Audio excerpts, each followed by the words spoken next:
नमस्कार, मैं हूं संदीप चौधरी। आज सबसे बड़ा सवाल संडे स्पेशल में, जैसा कि मैं पिछले 1.5 महीने से करता आ रहा हूं, हम उत्तर प्रदेश पर चर्चा करने वाले हैं। उत्तर प्रदेश का मिजाज क्या है, मूड क्या है, मुद्दे क्या हैं, ताल कैसे ठोकी जा रही है। और यह वीकेंड स्पेशल कार्यक्रम है, तो पूरे हफ्ते उत्तर प्रदेश में कौन कौन से मुद्दों की गूंज सुनाई दी, पहले उस पर एक नजर डाल लेते हैं। दरअसल पिछले हफ्ते की शुरुआत, मैं सोमवार से कह रहा हूं, टेक्निकली रविवार से ही हफ्ते की शुरुआत हो जाती है, लेकिन मैं सोमवार से शुरुआत की बात कर रहा हूं, यानी कि 3 जनवरी। बात सपनों से शुरू हुई, सपने आने लगे। अब नेताओं को सपने तो आते हैं, हर कोई सपने संजोए बैठा है कि 10 मार्च को जब चुनावी नतीजे आएंगे तो सत्ता हमारी ही होगी। लेकिन अखिलेश यादव के सपने में भगवान कृष्ण आए। अखिलेश यादव ने कहा कि भगवान कृष्ण आए और उन्होंने कहा कि हां, समाजवादी की ही सरकार बनने वाली है। तो पलटवार आना लाजमी था। उससे अगले दिन योगी आदित्यनाथ, सूबे के मुख्यमंत्री, उन्होंने कहा कि सपने में यह भी कहा होगा भगवान कृष्ण ने कि मथुरा नगरी के लिए, बरसाना के लिए, बलदेव नगर के लिए आपने क्या किया, या कंस राज आ गया था। आप समाजवादी राज्य को राम राज्य कह रहे हैं, कंस राज था क्या आपके जमाने में। और इन सब के बीच ये शुरुआत, सपनों की शुरुआत कैसे हुई। राज्यसभा के सांसद हैं बीजेपी के ही, उनके सपने में भी दरअसल भगवान कृष्ण आए थे और उन्हें कहा गया, यह बात उन्होंने चिट्ठी में बीजेपी के राष्ट्रीय अध्यक्ष जेपी नड्डा को लिखी कि मथुरा से लड़ाइए योगी आदित्यनाथ को। तो यह सोची समझी एक रणनीति थी या ट्रायल बलून था। अब तो बातें होने लगी अयोध्या से चुनाव लड़ेंगे योगी आदित्यनाथ। उसी दिन एक और अहम खबर आई। खबर यह कि लखीमपुर खीरी कांड में एसआईटी ने, स्पेशल इन्वेस्टिगेशन टीम ने, एक 5000 पन्नों की चार्जशीट दाखिल की और मुख्य आरोपी लखीमपुरी कांड में आशीष मिश्रा मोनू, जो कि देश के गृह राज्य मंत्री अजय मिश्रा टेणी के बेटे हैं, मुख्य आरोपी बनाया गया और साफ कर दिया गया यह गैर इरादतन हत्या का मामला नहीं है। सोची समझी रणनीति साजिश के तहत किसानों को रौंदा गया, जिसमें 4 किसानों की मौत हो गई। लेकिन टेणी गृह राज्य मंत्री देश के अभी भी बने हुए हैं, विजिबिलिटी थोड़ी कम हो गई है, लेकिन दबंग हैं, ब्राह्मण चेहरा हैं, तो बीजेपी को जरूरत है। अभी बीजेपी पर लगातार विपक्ष ने इस बाबत निशाना भी साधा। फिर बात भ्रष्टाचार पर भी आई। योगी आदित्यनाथ ने कहा कि गरीबों के कल्याण के लिए जो पैसा दिया जाता था, बबुआ सब खा गए और अब तो जेसीबी की जरूरत पड़ रही है, मशीनों की जरूरत पड़ रही है इन पैसे को निकालने में, इन नोटों को निकालने में। वो पीयूष जैन, पंपी जैन वाला किस्सा आगे तक बढ़ता दिखाई दे रहा है, भ्रष्टाचार का इत्र।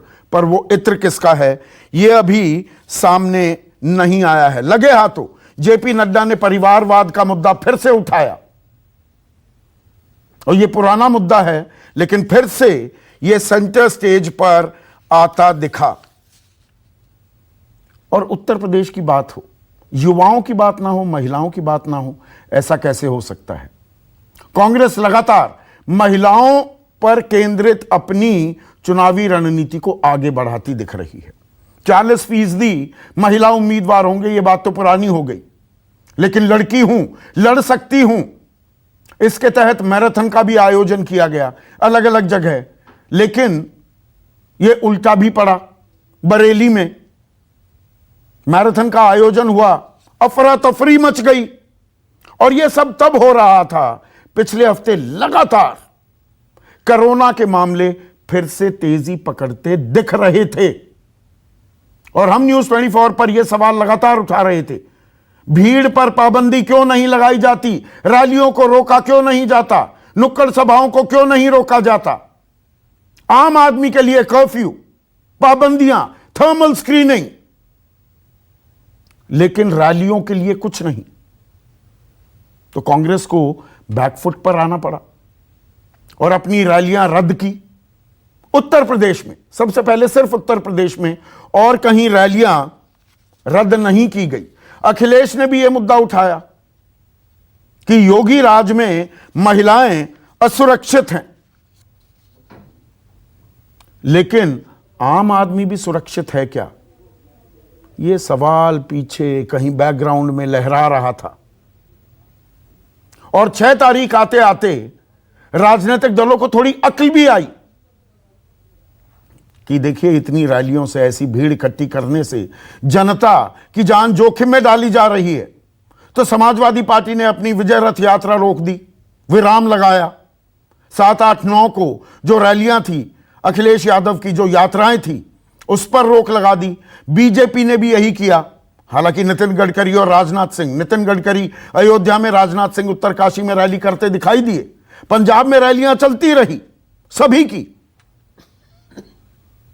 और इन सब के बीच प्रधानमंत्री की सुरक्षा में सेंध, मामला पंजाब का, लेकिन गूंज पूरे देश, खास उत्तर प्रदेश में भी दिखाई दी। क्योंकि उत्तर प्रदेश का चुनाव एक सामान्य विधानसभा चुनाव नहीं है। उत्तर प्रदेश विधानसभा चुनाव के नतीजे के तार सीधे सीधे 2024 में होने वाले लोकसभा चुनाव से भी जोड़े जाएंगे, इसमें कोई शक व शुबा नहीं है। और कल आखिरकार चुनाव आयोग हरकत में आया, तारीखों का ऐलान कर दिया। कल से आचार संहिता लागू हो गई है और पाबंदी लगा दी चुनाव आयोग ने। कोई रैली नहीं, जो बात हम लगातार रेड फ्लैग कर रहे थे 2 हफ्तों से, उसका संज्ञान लिया चुनाव आयोग ने। कोई रोड शो नहीं, कोई रैली नहीं, कोई नुक्कड़ सभाएं नहीं। 15 तारीख तक हालात का जायजा लिया जाएगा। पर तब तक एक बात तय है कि अब जो चुनावी प्रचार प्रसार होगा वो ई कैंपेनिंग होगी, इलेक्ट्रॉनिक डिजिटल प्लेटफॉर्म्स का, सोशल मीडिया का इस्तेमाल किया जाएगा। सभी राजनीतिक दलों ने इस कदम का स्वागत भी किया, लेकिन साथ ही साथ एक चिंता का इजहार भी कर दिया, खास अखिलेश यादव ने, कि वर्चुअल कैंपेन होगा तो लेवल प्लेइंग फील्ड दी जाए, सबको बराबरी का मौका हो। यह नहीं जो साधन संपन्न राजनीतिक दल हैं, उनका इशारा साफ बीजेपी की तरफ था, उनको बढ़त ना मिल जाए, इस बाबत भी चुनाव आयोग को कुछ नियम कायदे बनाने होंगे और कुछ फंड्स उपलब्ध कराने होंगे और टाइमिंग्स सेट करने होंगे। तो अंदाज थोड़ा बदल गया है। मुद्दे वही रहेंगे क्या, और बदले अंदाज में किसको नफा किसको नुकसान, इन तमाम बातों पर आज हम चर्चा करने वाले हैं। और कोई राजनीतिक दल का नुमाइंदा, जैसा कि हमने बना रखा है एक नियम, संडे को कोई राजनीतिक दल का कोई नुमाइंदा नहीं, सिर्फ पत्रकार और सोफोलॉजिस्ट आज इस बात पर चर्चा करेंगे। और सवाल बड़ा सीधा, उत्तर प्रदेश का मूड क्या है? चर्चा में मेरे साथ जाने माने सोफोलॉजिस्ट हैं देश के, संजय कुमार, शरद गुप्ता वरिष्ठ पत्रकार हमारे साथ हैं, आशुतोष सत्यहिंदी.com नाम का डिजिटल प्लेटफॉर्म चलाते हैं, ब्रजेश शुक्ला वरिष्ठ पत्रकार हैं, लखनऊ से हमारे साथ जुड़े हैं, पहली बार कार्यक्रम में आ रहे हैं, और सुकेश रंजन मेरे साथ स्टूडियो में मौजूद हैं। तो संजय, आप ही से शुरू करूंगा। पूरे हफ्ते का मैंने जायजा दिया, मुद्दे मतलब एक कॉकटेल है, उसमें आस्था का पुट भी है, उसमें महिलाओं की बात हो रही है, युवाओं को लैपटॉप देने की बात हो रही है, तंज कस रहे हैं अखिलेश यादव कि हमारे दिए लैपटॉप अब तक चल रहे हैं, अब टैब्स की बात कर रहे हैं। योगी आदित्यनाथ। किसानी का मुद्दा भी, योगी आदित्यनाथ ने बिजली आधी कीमत पर देने का वादा कर दिया है किसानों को। तो मुद्दे बहुत हैं, लेकिन आज की तारीख में उत्तर प्रदेश का मूड क्या कह रहा है संजय? आपने मुद्दों की चर्चा की, आपने ये सब भी बताया संदीप की पिछले पूरे सप्ताह क्या सब चीजें चल रही हैं, किस तरह से राजनीति करवट ले रही है यूपी में। लेकिन आपका जो अहम सवाल है कि यूपी का मूड क्या है आज, मुझे लगता है यूपी का मूड मेरी समझ से तो वही है जो पहले दिखाई पड़ता था। पहले से मुझे लग रहा है यूपी का मूड बीजेपी के पक्ष में जाता हुआ दिखता है। कांटे का मुकाबला है दो धड़ों के बीच, एक तरफ समाजवादी पार्टी और उसके सहयोगी दल हैं, तो दूसरी ओर बीजेपी और उनके सहयोगी दल हैं। बसपा भी चुनाव लड़ रही है, कांग्रेस भी चुनाव लड़ रही है और एआईएमआईएम भी चुनाव लड़ रही है। बट ये सारे स्पॉयलर्स का गेम का एक तरह से रोल प्ले कर रहे हैं। बीएसपी कहीं चुनाव में दिखाई नहीं पड़ती, कांग्रेस तो बिल्कुल ही नदारद दिखाई पड़ती है। प्रियंका गांधी ने चाहे जो भी स्लोगन दिया, लड़की हूं, लड़ सकती हूं, महिला वोटरों को लुभाने का पूरा प्रयास कर रही है प्रियंका गांधी, लेकिन पार्टी के पास कोई जनाधार नहीं है और वो मुझे कुछ बढ़ता हुआ दिखाई नहीं पड़ता। तो कुल मिलाकर के स्थिति ये दिखाई पड़ती है कि चुनाव दो धड़ों के बीच है, समाजवादी पार्टी और बीजेपी। जितना आगे मुझे पहले बीजेपी दिखाई पड़ती थी, शायद समाजवादी पार्टी ने जिस तरह से अपना गठबंधन किया है और जिस तरह से अखिलेश यादव की बात को सुनने के लिए रैलियों में भीड़ उमड़ रही है, इन सब को देखते हुए मुझे लगता है कि जो फासला मुझे लगता था बीजेपी और समाजवादी पार्टी के बीच लंबा था, वो फासला थोड़ा नैरो हो गया, वो कम हो गया है। लेकिन अभी भी जो मूल बात है कि यूपी का मूड क्या है, मुझे लगता है यूपी का मूड अभी भी बीजेपी के पक्ष में मुझे जाता हुआ दिखाई पड़ता है। संजय, एक और चीज बताइए, कल देखिए काफी कुछ गेम बदल गया है प्रचार प्रसार के लिहाज से। मैं ये सवाल आपसे पूछ रहा हूं, पिच बदल दी गई है। जिस पिच पर खेलना था सबने उस हिसाब से अपनी तैयारियां की थी, अब वो पिच बदल दी गई है। तो ये बदली हुई पिच, वर्चुअल माध्यम से जो प्रचार प्रसार होगा, डिजिटल प्लेटफॉर्म्स का, सोशल मीडिया का इस्तेमाल किया जाएगा, तो उसमें जो आप बात कह रहे हैं कि सीधी टक्कर अब होती दिख रही है बीजेपी और समाजवादी पार्टी में। बीएसपी ने तो बमुश्किल, मायावती ने कितनी 2 रैलियां की और अभी हाल फिलहाल में तो कोई रैली नहीं की। तो अब वो रैलियां भी नहीं होंगी और 15 तारीख के बाद भी यही सिलसिला आगे बढ़ता है। तो क्या जो हाशिए पर कांग्रेस और बीएसपी, और कांग्रेस और बीएसपी के समर्थक इस बात को लेकर मुझसे नाराज हो सकते हैं, लेकिन जो हाशिए पर जाती दिख रही थी वो और हाशिए पर चली जाएगी क्या इस बदले हुए अंदाज में? बिल्कुल, मुझे लगता है कि संदीप, आप क्रिकेट का उदाहरण दे रहे थे, मैं हॉकी का उदाहरण देना चाहूंगा और ये बिल्कुल जो कहते हैं हकीकत है।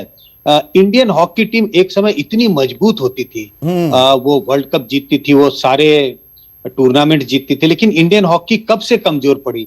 जब जो ही एस्ट्रो टर्फ लाया गया। पहले तो प्लेन मैदान घास पर खेल होता था, एस्ट्रो टर्फ आते ही जो आपने कहा पिच बदल दी गई। एस्ट्रो टर्फ आते ही इंडियन हॉकी टीम तो मजबूत थी, लेकिन उनके खेल की जो कला थी वो बिल्कुल फीकी पड़ने लगी और ऐसा लगने लगा कि भाई अब उन्हें हॉकी खेलना ही नहीं आता और वो लगातार मैच हारना शुरू किए। मेरा आज आपने दिल, संजय बीच में रोक रहा हूं, बाग बाग कर दिया। मैं हॉकी खिलाड़ी रहा हूं, बहुत हॉकी पीटी है मैंने अपनी जिंदगी में। और जब ये एस्ट्रोटर्फ आया था उससे पहले, मतलब बॉल रोकने का भी, आप पैरों के बीच में स्टिक को रख के बॉल रोकते थे। एस्ट्रोटर्फ आया तो आप ऐसे फ्लैट रख के बॉल को स्टॉप करते थे। ड्रिबल बेईमानी हो गई, पावर प्ले आ गया, आपकी कला कहीं ना कहीं गौण होती दिखाई दी। तो ये चीजें इस चुनाव में अगले 60 दिन भी हमें देखने को मिलेंगी, आप ये कह रहे हैं? बिल्कुल बिल्कुल बिल्कुल, आपने जिस बात का मैं जिक्र करना चाह रहा था संदीप, उस बात का आपने जिक्र कर दिया कि जब वर्चुअल रैलियां होंगी, अभी तो 15 जनवरी तक उन्होंने, इलेक्शन कमीशन ने रोक लगाई है, लेकिन मुझे लगता है जिस तरह से कोरोना बढ़ रहा है ये रोक शायद कुछ दिन और आगे बढ़े। तो जब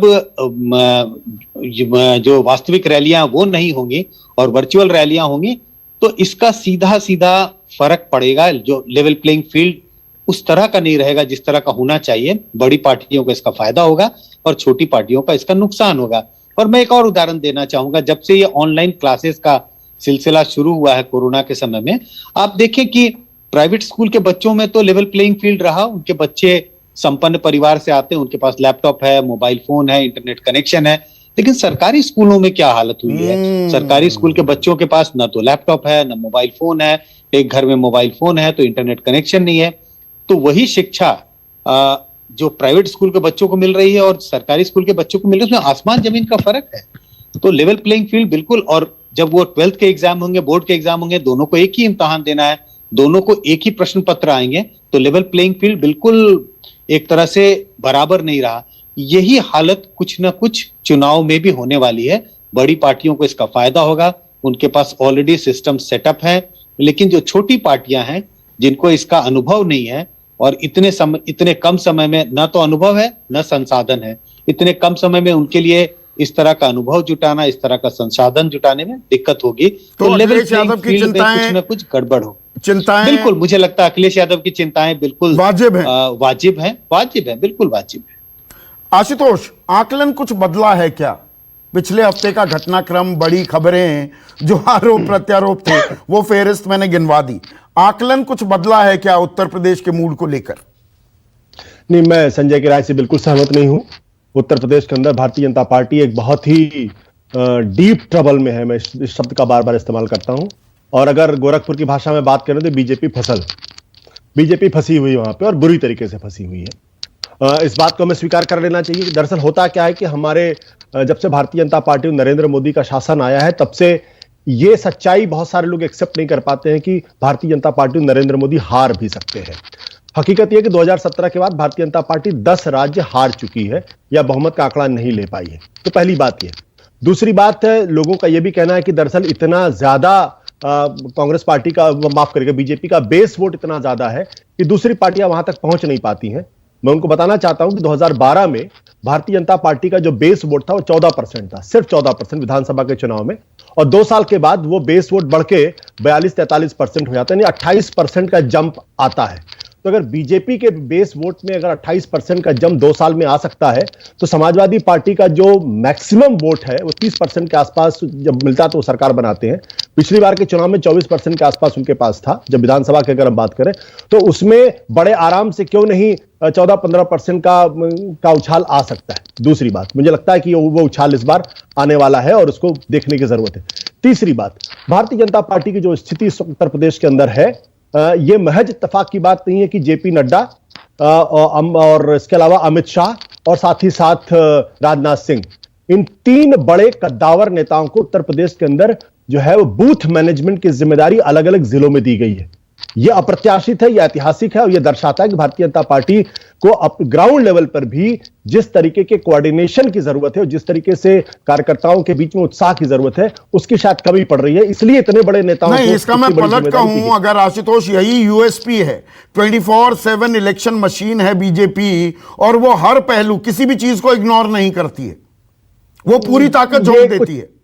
मैं इसको इसे कमजोरी की निशानी माना जाए या इसे ताकत माना जाए बीजेपी की? नहीं, मैं इसको थोड़ा सा हाइपरबोलिक मानता हूं, क्योंकि यही वोट मशीन थी जो बिहार के चुनाव में एक बिल्कुल नए लड़के ने, 1 महीने पहले तक कहा जा रहा था कि वहां तो केक वॉक है आरजेडी उसके लिए, नीतीश कुमार और मोदी के लिए, और अंत में 0.07% का फर्क पड़ता है और सरकार इसलिए बन पाती है क्योंकि स्थानीय प्रशासन की मदद मिलती है। यही वो मशीनरी थी जो पश्चिम बंगाल के अंदर बुरी तरीके से हार जाती है। यही वो मशीनरी थी जो झारखंड में हारती है, जो महाराष्ट्र के अंदर हारती, गोवा में हारती, मध्य प्रदेश, राजस्थान, छत्तीसगढ़ में हारती है, हरियाणा में बहुमत बनाने से चूक जाती, गोवा में मनोहर पर्रिकर के बावजूद वो हार जाती है। तो ये हाइपरबोलिक है और मैंने बार बार कहा है ये नरेंद्र मोदी भारतीय जनता पार्टी और आरएसएस का प्रचार तंत्र है जो उनको इनविंसिबल जो है बनाने का नैरेटिव गढ़ता है। लेकिन क्या हकीकत तो इनविंसिबल है? राज्य के चुनाव में बिल्कुल अनविंसिबल। और ये बदला हुआ जो अंदाज है आशु, और आप फिल्म बफ हैं, तो मैं एक फिल्मी उदाहरण भी यहां पर एक तुलना के तौर पर देना चाहूंगा कि एक मल्टी स्टारर एक कोई मूवी है भाई, बीजेपी के पास एक लंबी फेहरिस्त है स्टार प्रचारकों की। अब वो रैलियां नहीं कर पाएंगे, अभी तो 15 तारीख तक, हो सकता है उससे आगे भी। अब क्या कैरेक्टर्स पर, बाकी एक्टर्स पर, कहानी पर, स्क्रिप्ट पर, मुद्दों पर ध्यान चला जाएगा? क्या आप इस ओर इशारा कर रहे हैं? 2 चीजें हैं। पहली बात है, चूंकि आपने फिल्मों का जिक्र किया है, तो 1982-83 के बाद से अगर आप देखें तो अमिताभ बच्चन, जिनको 1 से 11 तक माना जाता था, उनकी फिल्में लगातार फ्लॉप हुई थी। तो मैं ये नहीं कहना चाहता हूं नरेंद्र मोदी की फिल्में फ्लॉप हो रही हैं, लेकिन नरेंद्र मोदी अब बॉक्स ऑफिस में उतने बड़े हिट नहीं रह गए हैं। लोकसभा के चुनाव की बात होगी तो वो अलग तरीके से उसका विश्लेषण किया जाए। राज्यसभा के चुनाव में वो बॉक्स ऑफिस पर उतना ज्यादा करिश्मा नहीं कर पा रही, ये सच्चाई की बात है।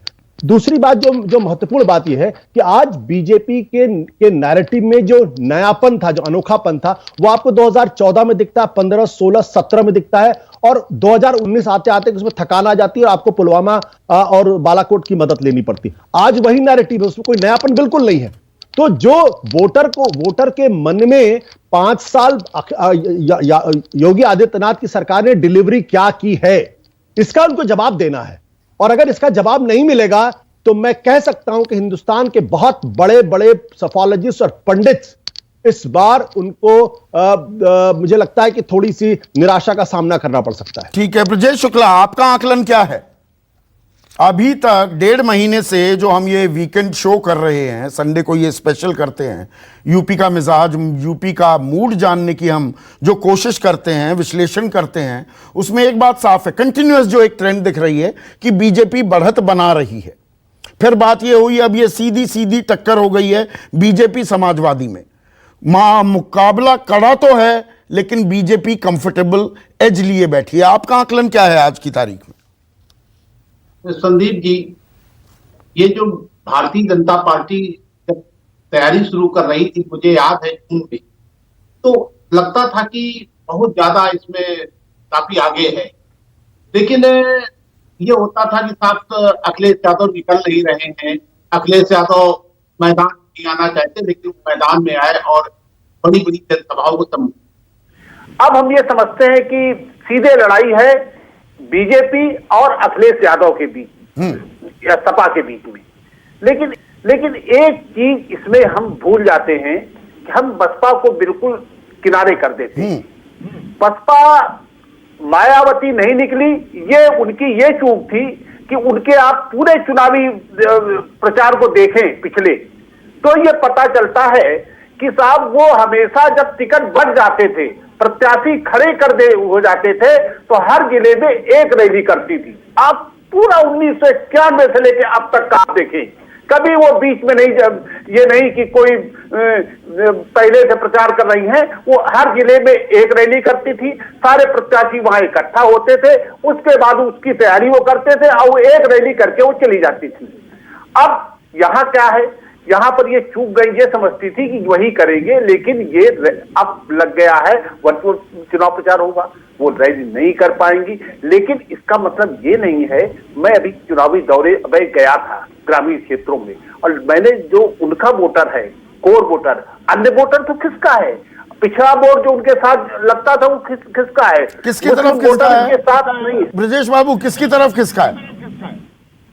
पिछड़ा वोट जो है वो पहले से ही मोदी ले गए थे, इस बार थोड़ा वोट समाजवादी पार्टी के साथ। अच्छा, थोड़ा जा भी रहा है, आपको ये विभाजन, हाँ विभाजन आपको दिखेगा। लेकिन अभी भी आप बड़े पैमाने पे देखेंगे तो अति पिछड़ा वोट जो है वो मोदी के नाम पर अभी भी है। यदि हम लोगों से बात करते हैं, लोगों से पूछते हैं, उनके बाद बैठते हैं, तब पता चलता है। लेकिन वही जब उसका कोर वोटर के पास जाते हैं तो उसका पहला यही बात होता है कि साहब बहन जी को वोट देंगे, बहन जी को वोट देंगे। अब यदि नहीं देते हैं वोट, यदि किसी तरह उनका वोट खिसकता है, तो मैं आज आपके यहाँ कह के जा रहा हूं, फिर बीजेपी को बहुत भारी लाभ होने जा रहा है यदि उनका वोट खिसक जाता है तो। इसका कारण क्या है कि वो वोट जो है, उनका वोट या तो मायावती में जाएगा, और मैं 99% कह सकता हूं मायावती में जाएगा, खिसकेगा तो वो फिर दूसरी तरफ चला तो जाएगा, वो बीजेपी की तरफ जाएगा और ये नुकसान दे सकता है समाजवादी पार्टी को। लेकिन एक और चीज बताइए ब्रजेश, एक और चीज बताइए। देखिए, जब चुनाव होता है ना, और हम ये फिल्मों की बात जो कर रहे हैं, एक सुपरस्टार वो दर्शकों को अट्रैक्ट करता है कि आइए, फिर पता लगता है कि भाई साथ में कहानी की जो फिल्म की पटकथा थी या जो उसका संगीत था, सपोर्टिंग कास्ट, उसने भी बहुत अच्छा अभिनय किया है। यहां पर अब रैलियां जो पाबंदी है और ये अगर जारी रहती है, तो जो बड़ी स्टार कास्ट है बीजेपी के पास, प्रधानमंत्री मोदी, मुख्यमंत्री योगी आदित्यनाथ और बाकी लोग, वो एक नैरेटिव, एक जो बयार बहना होता है, उसकी जो शुरुआत करते थे वो नहीं कर पाएंगे, इसका क्या नुकसान हो सकता है? और बड़ी बातों की जगह स्थानीय मुद्दे क्या हावी हो सकते हैं आने वाले दिनों में यूपी के इस चुनाव में? संदीप जी, एक बात देखना होगा, आप ये समझ लीजिए 50 लाख लोगों को इन्होंने जून से जोड़ लिया था अब तक। जून में ये लोग जाते थे, मुझे याद है जब ये गांव जाते थे, लोगों से पूछते थे कि क्या तुमको आपको अनाज मिल रहा है, नहीं मिल रहा, मोदी जी ने भिजवाया है, और कोई दिक्कत हो तो बताना। और फिर वो बाकायदे इनका जो है वो वर्चुअल मीटिंग होती थी। ये लगातार जोड़ते रहे। पता नहीं कैसे इनको अंदाज था कि साहब इस स्थिति तक पहुंच सकते हैं हालात, तब इन्होंने किया था और लगातार जोड़ते रहे। 50 लाख लोग ऐसे हैं जिससे सीधे अपने जैसे बूथ, हर बूथ को जो 80% से बूथ है जहां बूथ एक कमेटी बना दी है और उसको व्हाट्सएप से जोड़ दिया है इन्होंने। व्हाट्सएप के लोग हैं। तो अब ये इनका प्रचार, जैसे अब पंजाब का घटना हुई है, पंजाब की घटना में मैं बताऊं आप, मैं जो जमीन को देख रहा हूं, ये गांव-गांव, तहसील यज्ञ हवन कराए हैं कि साहब उनकी जान जा रही थी, अब बिल्कुल मार डालते, ये करते वो करते, ये सारे मुद्दे जा रहे हैं। व्हाट्सएप तो वही चल रहा है, आप अन्य जो प्रचार माध्यम उसमें उनका वही चल रहा है। तो वो जो आक्रामकता थी वो तो और तीखी करेंगे। आप फेक न्यूज का बोलबाला हो सकता है, आप ये अंदेशा जाहिर कर रहे हैं। बिल्कुल। और इस पर तो जहां तक अखिलेश यादव वाली बात है, हमको लगता है कि वो तैयारी इन लोगों ने नहीं की थी, जबकि ये आशंका थी। ये आशंका 1 महीने से थी कि इस तरह की स्थितियां आ सकती हैं, लेकिन अब उसके बावजूद हम कहेंगे कि अखिलेश यादव ने तैयारी की थी अन्य दलों को मुकाबले। बसपा की तो कोई तैयारी नहीं है। अब इसीलिए उन्होंने दलित वोटों के लिए एक बाकायदे अपील तो जारी की है। बसपा का तैयार ना होना, प्लान बी ना होना दरअसल दिक्कत का सबब बन सकता है समाजवादी पार्टी के लिए, और विंडफॉल गेन हो सकता है बीजेपी के लिए, आप ये कह रहे हैं। पर ये जो बदला अंदाज है, अब ये देखिए जो आंकड़े आएंगे, अभी तक तो डॉक्टर्स हमें बता रहे हैं, and we are also keeping our fingers crossed Sharad, कि घातक ना साबित हो ये संक्रमण। लेकिन अगर फर्ज कीजिए ये आंकड़े और बढ़ते हैं या अस्पतालों में लोगों के आने का सिलसिला बढ़ने लगता है, तो क्या ये बीजेपी के लिए चिंता का सबब हो सकता है कि पुरानी बातें फिर से याद कराई जाएं या वो ताजा हो जाएं? ऐसा मुझे लगता नहीं है, क्योंकि ब्रजेश जी ये सवाल मैंने शरद से पूछा। हाँ शरद। क्योंकि लोगों की मेमोरी बहुत शॉर्ट होती है, और आप ऐसी चीजों को अगर याद दिलाएंगे तो आपको विजुअल्स आपको दिखाने पड़ेंगे।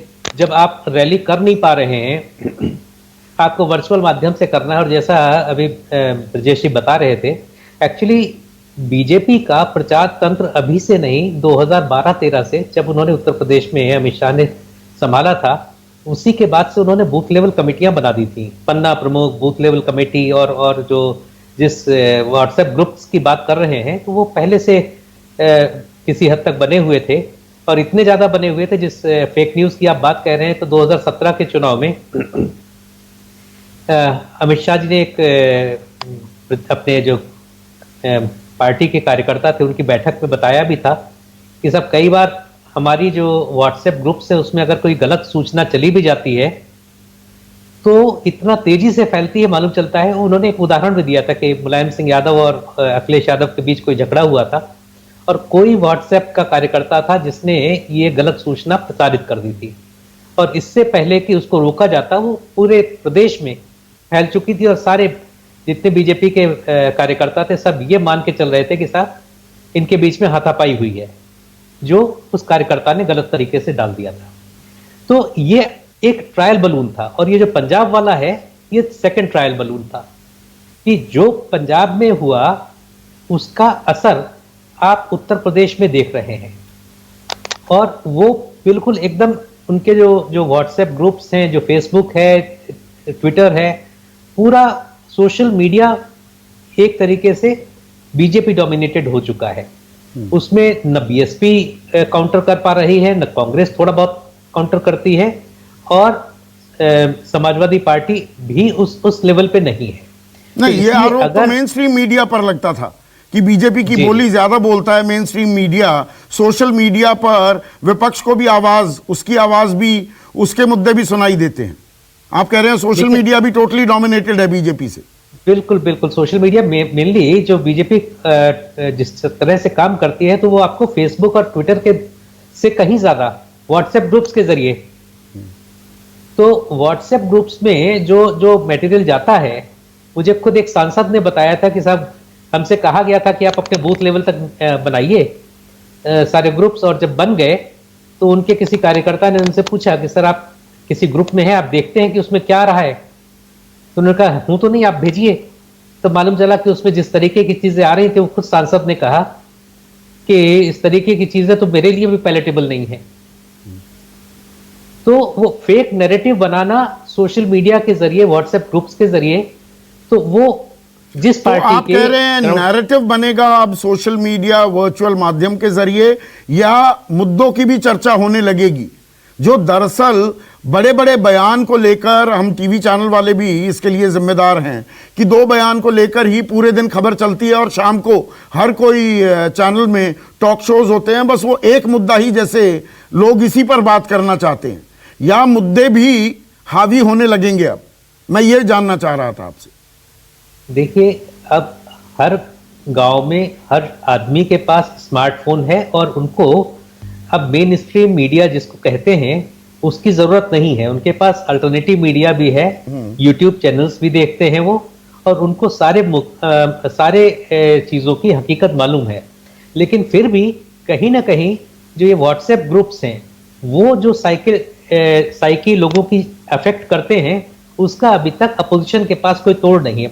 एक दूसरी चीज मैं आपको बताना चाहूंगा कि मोदी सरकार और योगी सरकार ने पिछले 5 सालों में मिला के कुछ नहीं तो 5 लाख करोड़ रुपए से ज्यादा डायरेक्ट बेनिफिट ट्रांसफर्स के जरिए दिया है उत्तर प्रदेश के लोगों को। पूरे देश में जहां 5 किलो अनाज दिया जा रहा था, उत्तर प्रदेश में 10 किलो अनाज दिया जा रहा था। बिजली की रेट अभी आपने बताया कि आधे हो गए हैं। स्कूलों की फीस माफ हो गई है, आधी हो गई है। स्कूलों के बच्चों को 1100 रुपए सबके अकाउंट में ट्रांसफर किए गए, सबके पेरेंट्स के।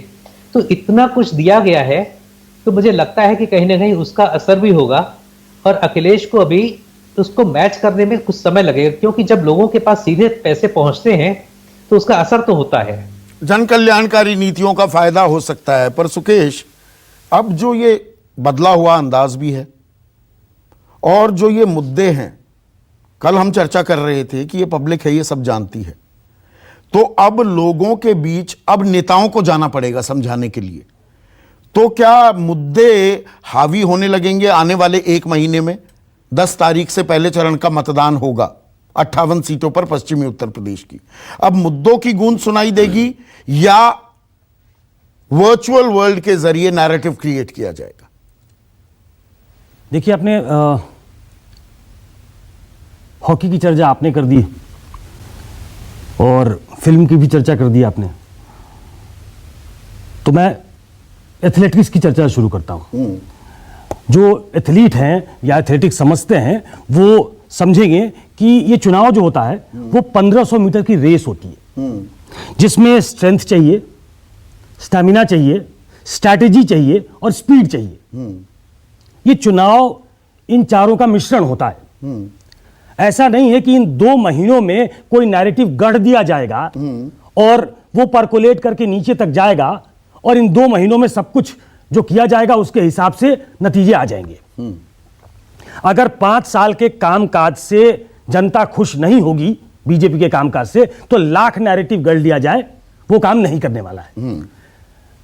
अगर उनसे संतुष्ट है, औसत दर्जे से भी संतुष्ट है, तो उसको वो बेटर कर सकते हैं, वो ग्रेस मार्क से पास कर सकते हैं। लेकिन बहुत खराब करेंगे, किया होगा तो हार जाएंगे चुनाव, तो क्लियर है इसमें। 30 सालों में, और मेरे को पैनलिस्ट मुझे सही करेंगे, 30 सालों में ये पहला मौका है जब कोई गवर्नमेंट के सामने जो लोग खड़े हैं, जो एंटी गवर्नमेंट हैं, उनके पास सिर्फ एक चॉइस है, अखिलेश। एक पार्टी है समाजवादी पार्टी। आज की तारीख में, अगर कल की तारीख में अगर आप देखते, समाजवादी पार्टी थी तो उसके सामने भाजपा थी, बसपा थी, कम स्ट्रेंथ के साथ कांग्रेस भी थी, लेकिन 2 पार्टियां तो जाहिर तौर पे थी। उसके पहले चले जाइए, बसपा जब सरकार में थी तो सपा थी, भाजपा थी। हमेशा कम से कम दो लोग, दो पार्टियां ऐसी रही हैं जो इनकम्बेंट गवर्नमेंट के सामने खड़ी रही हैं, जो दोनों में से कोई जीत सकता है। 30 सालों में यह पहला मौका है जब एंटी गवर्नमेंट जो फोर्सेस हैं वो उनके सामने एक विकल्प है अखिलेश। ये क्लियर कट समझ लेना चाहिए। ये पक्ष में जाता है अखिलेश यादव के। अखिलेश यादव ने जैसे 1500 मीटर की रेस बताया मैंने, तो उन्होंने स्ट्रैटेजिकली दौड़ना शुरू किया था। वो धीरे धीरे बीजेपी के करीब आ रहे थे, लेकिन ये जो ब्रेक लगा है जिसकी चर्चा हम कर रहे हैं कि जो नया टर्फ बन गया, नया पिच बन गया, उस पे वो कैसे हॉकी खेलते हैं, कैसे दौड़ लगाते हैं वो, उनके लिए कल चिंता हुई थी। कल उन्होंने इसका इजहार भी किया था, कल उन्होंने इसकी मीटिंग भी ली है, क्योंकि बीजेपी प्रिपेयर्ड है और बीजेपी फर्स्ट राउंड जो है 400 मीटर वो दौड़ चुकी है। नरेंद्र मोदी घूम चुके हैं पूरे उत्तर प्रदेश में, योगी उत्तर प्रदेश में घूम चुके हैं एक बार, कई जगह तो 2-2 बार, काशी तो प्रधानमंत्री 2-2 बार गए हैं। तो जो एज है वो बीजेपी ने पहले ले लिया है। और अभी जो स्थिति है, और कल मैंने इसका उदाहरण दिया था कि ये जो आपकी बातों को जनता तक पहुंचाने का जो माध्यम होता है, मैं फिर से at the risk of repeating बता दूं कि बीजेपी के पास वो माध्यम आरएसएस है, कांग्रेस के पास सेवा दल हुआ करती थी जो नहीं है अब, समाजवादी पार्टी के पास युवजन सभा थी, छात्र सभा थी, वो अब पुरानी वाली मुलायम सिंह वाली, यादव वाली बात नहीं है उसमें। और जो कोऑर्डिनेटर्स होते थे बसपा के, जो बड़ा वेल ऑयल्ड मशीनरी की तरह काम करते थे, वो भी कमजोर हुए हैं, उनका बेस श्रिंक हो गया है। तो ऐसे में वो बीजेपी को इस बदली हुई परिस्थिति में एक एज देता है। और हम बहुत पहले से ये बात कह रहे हैं कि बेनिफिशियरी, बीजेपी बहुत हाफ ऑन करती है इस बेनिफिशियरी पे। आप 10 उसमें नुक्स निकाल सकते हैं, कमियां निकाल सकते हैं, आप ये कह सकते हैं, हम भी ये कह सकते हैं कि सिलेंडर तो दिया, लेकिन दूसरा सिलेंडर कैसे भरवाएगा आदमी, बहुत महंगा हो गया है। लेकिन और वो सब्सिडी भी हट गई, वो सब्सिडी भी हट गई, 2020 में ही जून में हटा दी थी। बिल्कुल, 1000 रुपए का सिलेंडर हो गया, उसको भरवाना मुश्किल है। पेट्रोल महंगा हो गया है, किसान नाराज चल रहे हैं। ये तमाम एडवर्स सिचुएशन है, लेकिन क्या इसको जनता के पास ले जाने का जो एक सहज माध्यम होता है कि आखिरी समय में याद करा दें आपको, तो वो सीधा संवाद होता है जनता से। वो सीधा संवाद अब कट गया है।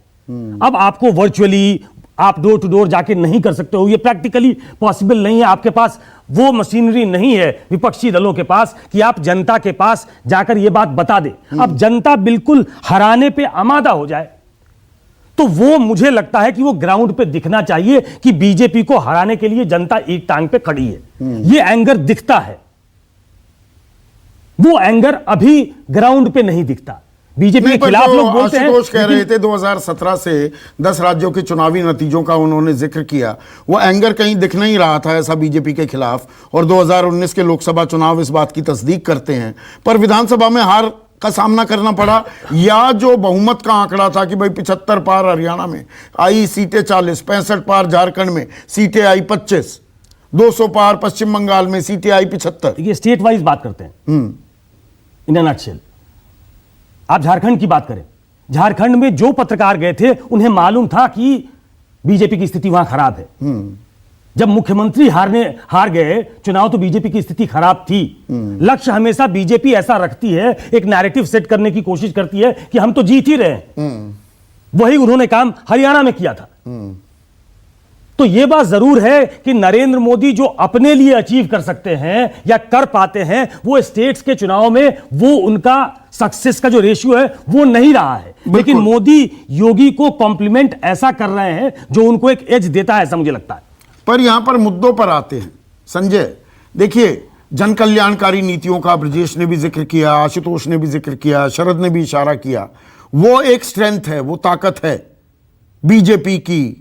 डबल इंजन सरकार भी है, दुनिया भर के उद्घाटन किए वो आचार संहिता लागू होने से पहले, वो उद्घाटन का भी वो चुनावी रणनीति के तहत किया गया है, इसलिए उद्घाटनों की भी भरमार हुई। पर क्या इस बात को भी डिनाई किया जा सकता है क्या? हम विश्लेषण के तौर पर ये जो चर्चा कर रहे हैं, ये कोरोना काल जो था, ये संकट, संक्रमण, आफत, आपातकाल, अभी उससे उबरे नहीं हैं हम। उसमें जो दिक्कतें हुई वो दिक्कतें फिर से हो सकती हैं।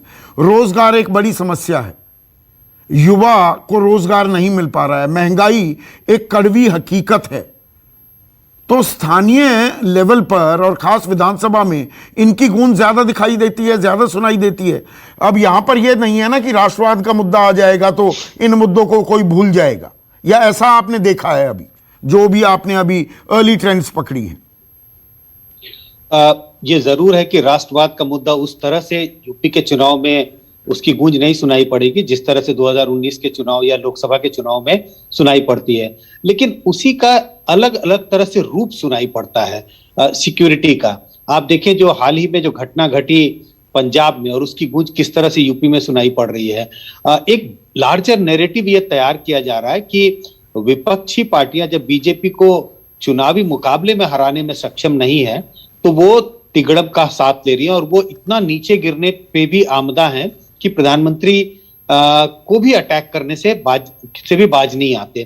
तो एक लार्जर नैरेटिव, ये 2-3 नैरेटिव तैयार किया जा रहा है जो पूरे यूपी में ये पंजाब का जो वाकया है उससे पहले 3-4 चीजें और हुई। पीयूष जैन, पंपी जैन, मैं वही बता रहा हूं। 1 मिनट सुनिए ना, मैं एक बार सवाल पूछ लूं, मैं बीच में टोक रहा हूं आपको, सॉरी फॉर दैट।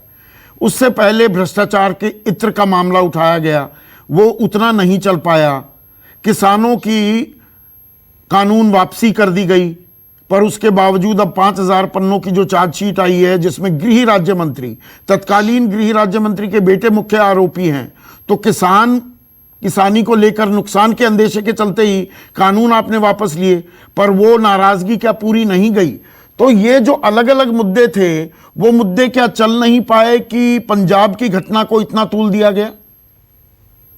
नहीं, मुझे नहीं लगता है कि मुद्दे नहीं चल पाए। मैं कहता हूं 3 बड़े मुद्दे हैं बीजेपी के साथ और बीजेपी इन मुद्दों पर ही चुनाव लड़ेगी और इन मुद्दों पर काफी हद तक वो सक्सेसफुल होती हुई दिखाई पड़ती है। और इन मुद्दों से जो रियल मुद्दे, मैं कहूंगा बेरोजगारी का मुद्दा हो, कोरोना में जो आपदा हुई वो मुद्दा है, भ्रष्ट और जो प्राइस राइज है, ये सब रियल मुद्दे हैं। लेकिन इन रियल मुद्दों को ढकने में बीजेपी जो लार्जर नैरेटिव लेके आती है वो सक्सेसफुल। और वो 3 नैरेटिव नहीं, इसमें एक वोकल और एक साइलेंट वोटर होता है ना संजय।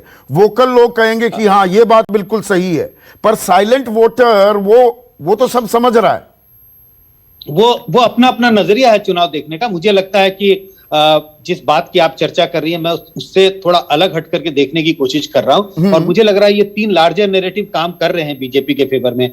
जो आपने इत्र और इन सब का मामले का जिक्र किया तो उससे बीजेपी एक लार्जर नैरेटिव तैयार करने में सक्सेसफुल दिखाई पड़ती है कुछ हद तक कि भाई देखिए हमारी सरकार ईमानदार है, उनकी सरकार बेईमान सरकार होती थी और उनकी सरकार के समय में लोगों ने इस तरह से पैसे इकट्ठा किए।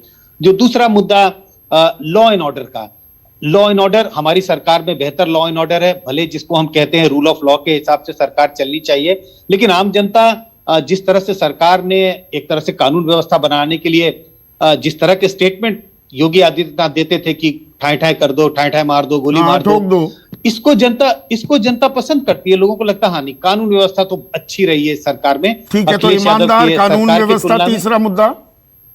और तीसरा मुद्दा ये जो अब जो दिखाई पड़ रहा है आपको प्रधानमंत्री के जान पर हमला, और इससे जो एक लार्जर नैरेटिव तैयार किया जा रहा है, और फिर ये जो धार्मिक लेवल पे जो ध्रुवीकरण होता है जिसमें कानून व्यवस्था के मुद्दों को वो धर्म से भी जोड़ने की कोशिश करते हैं। तो वो जो आस्था का पुट है, तो ये एक जबरदस्त कॉकटेल बन रही है। आशुतोष नाइतफाकी जाहिर करते दिखाई दे रहे हैं। आशुतोष? नहीं, मैं इत्तेफाकी का सवाल नहीं है। मेरा अपना मानना यह है कि चुनाव सिर्फ 1 या 2 मुद्दों पे लड़ा जाता है और 4-5 मुद्दों पे नहीं लड़ा जाता है। और उत्तर प्रदेश के अंदर जो इस वक्त सबसे बड़ा मुद्दा है वो महंगाई और बेरोजगारी का मुद्दा है। इसके अलावा सारे मुद्दे बेकार हैं। और अगर इस महंगाई और बेरोजगारी को अगर अखिलेश यादव ने अगर मजबूती के साथ अगर इसको उठा लिया, और काफी हद तक उन्होंने उठाया भी है, तो भारतीय जनता पार्टी को लेने के देने पड़ेंगे। भारतीय जनता पार्टी को अगर अयोध्या के राम मंदिर पर विश्वास नहीं हो और वो काशी और मथुरा की बात करने लगे, ये उसकी कमजोरी का प्रतीक है, उसकी ताकत का प्रतीक नहीं है।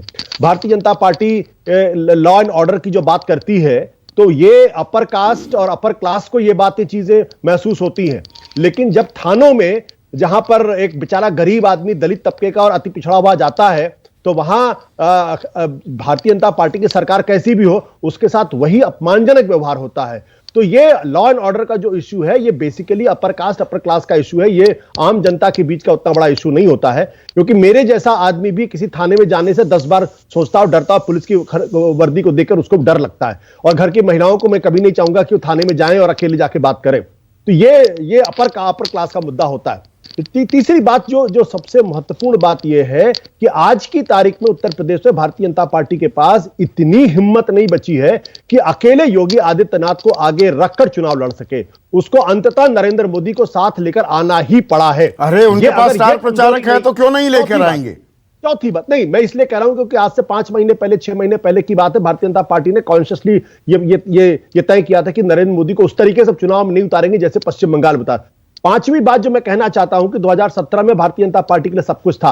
आज की तारीख में एक मरमरिंग, मैं ये नहीं कह रहा हूं मरमरिंग है कि ब्राह्मण नाराज हैं, जाट नाराज हैं, किसान नाराज हैं, गुर्जर नाराज हैं, और पश्चिमी उत्तर आपके पूर्वांचल के अंदर जो है वो ठाकुर ब्राह्मण का झगड़ा चल रहा है। जो सरकारी कर्मचारी है, तो मतलब आप कह रहे हैं नाराजगी की सुगबुगाहट के बावजूद भारतीय जनता पार्टी को एज है, ये बात मुझे समझ में नहीं आती है। ठीक है ब्रजेश बाबू, एक चीज, अब मैं जातियों के समीकरण में नहीं जा रहा हूं, लेकिन 2 फैक्टर्स, मैं MY फैक्टर की बात कर रहा हूं, और मुस्लिम यादव नहीं, महिला और युवा एक बड़ी ताकत साबित हुए हैं बीजेपी के लिए 2014, 2017, 2019, तीनों, 2 लोकसभा 1 विधानसभा चुनाव में। युवाओं में बेरोजगारी की जो मार, और ये कोरोना के चलते मार और भारी पड़ी, क्या युवाओं में वही आकर्षण बाकी है और महिलाओं में जो महंगाई की मार है वही आकर्षण बाकी है क्या बीजेपी के लिए, खास प्रधानमंत्री नरेंद्र मोदी के लिए? देखिए, ये दोनों के मुद्दे अलग अलग हैं। युवाओं के मामले पर मैं जब 5 महीने 6 महीने पहले जब मैं जाता था लोगों से, तो एक गहरी नाराजगी थी, और आज भी एक वर्ग पे नाराजगी है। लेकिन हुआ क्या है कि जो जाति जो है उसने तमाम चीजों को ढका है। आप उसी जगह 4 युवा खड़े हैं, 2 आपको समर्थन करते मिल जाएंगे और 2 आपको विरोध करते मिल जाएगा। बड़ी बेरोजगारी है। अब उस पर अंदर जब आप जाएंगे तब पता चलेगा कि ये तो जाति समीकरण है जो पूरी तरह से उस मुद्दों को ढक रहे हैं। जहां तक महिलाओं का मामला है, वो महिलाएं में महंगाई का मुद्दा है, लेकिन एक मुद्दा बहुत बड़ा है, उसको हम भूल जाते हैं। ये जो पिछले 1.5 साल से जो यहाँ पर बट रहा है, राशन दिया जा रहा है, अब डबल राशन दिया जा रहा है। मैं तमाम ऐसी बस्तियों में गया हूं तो लोग हमको कैसे मिले कि साहब कुछ होए, मोदी दई तो जन कल्याणकारी नीतियां तो इन मुद्दों पर हावी हो रही है। क्विक कमेंट चाहूंगा शरद, महिला और युवा, हम जातियों की, ब्राह्मण, राजपूत, जाट, OBC, अति पिछड़ा वर्ग, इनकी बड़ा विश्लेषण करते हैं। मैं एक बड़ी तस्वीर खींचना चाहूंगा, महिला और युवा के हाथ में होगी इस बार लखनऊ की चाबी। बिल्कुल, क्योंकि महिलाओं की एक बड़ी आबादी है और उसी तरीके से युवा भी एस्पिरेशनल हैं, कुछ चीज़ों को समझते हैं, और किसी हद तक हो सकता है जातियों के परे भी जाके वो फैसले लें।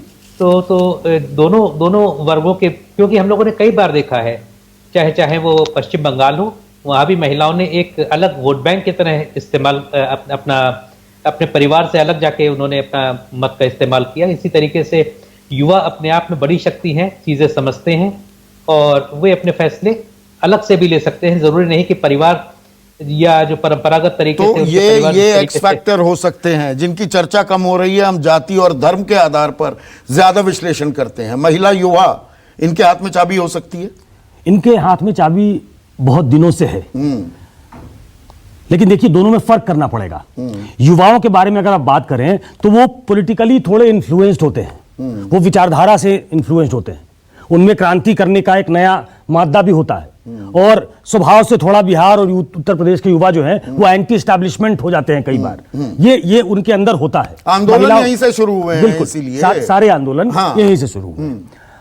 लेकिन महिलाओं में सोचने का तरीका थोड़ा दूसरा है, वो ज्यादा प्रूडेंट तरीके से सोचती हैं। उनके लिए लॉ एंड ऑर्डर एक बड़ा मुद्दा है, और लॉ एंड ऑर्डर मतलब शांति रहे, कोई क्राइम नहीं हो रहा उनके आसपास, कलेश नहीं चाहिए भाई। हाँ बिल्कुल, ये उनकी सामान्यता सोच होती है। और दूसरा, जो गरीब तबके की महिला है वो इस बात से खुश होती है कि वो बेनिफिशियरी है, कुछ मिल गया उनको, शौचालय मिल गया, शौचालय मिल गया, आपको घर मिल गया, राशन मिल रहा है, गैस तो मिल गई। ये चीजें उनको इन्फ्लुएंस करती है। उन्हें लगता है कि इस सरकार ने उनको कुछ दिया है। तो महिला और युवा अलग अलग तरीके से सोचती है, और महिला जो है वो सेवियर हो सकती है, जैसे बिहार में नीतीश कुमार के लिए हुई थी। युवा हो सकता है कि कुछ अलग दिशा में जाए और वो समाजवादी पार्टी के साथ हो जाए। तो टक्कर जबरदस्त है, कांटे की टक्कर में तब्दील होती जा रही है। सीधे सीधे स्ट्रेट फाइट बीजेपी और समाजवादी पार्टी के बीच। अभी भी हमारे जितने एक्सपर्ट्स थे उनका यह मानना है, बहुमत की बात कर रहा हूं तो आशुतोष अन्यथा ना लीजिएगा, कि अभी बीजेपी को एज है। अंदाज भी बदल गया है अब प्रचार प्रसार का, तो उसमें अभी बीजेपी आगे दिख रही है, लेकिन क्या मुद्दे हावी हो सकते हैं और वो चिंता का सबब हो जाएगा। प्रो इनकम्बेंसी बहुत बात होने लगी है, एंटी इनकम्बेंसी को क्या हम पूरी तरह से भुला दें अभी? तो अभी 2 महीने जबरदस्त टक्कर है, विश्लेषण हम करते रहेंगे। नमस्कार। नमस्कार, मैं हूं मानक गुप्ता। अगर आपको हमारा ये वीडियो पसंद आया हो तो इसे लाइक और शेयर जरूर करें, और हां, हमें सब्सक्राइब और फॉलो करना ना भूलें, ताकि आप देश और दुनिया की कोई खबर मिस ना करें। तो जुड़े रहिए हमारे साथ और देखते रहिए न्यूज़ 24।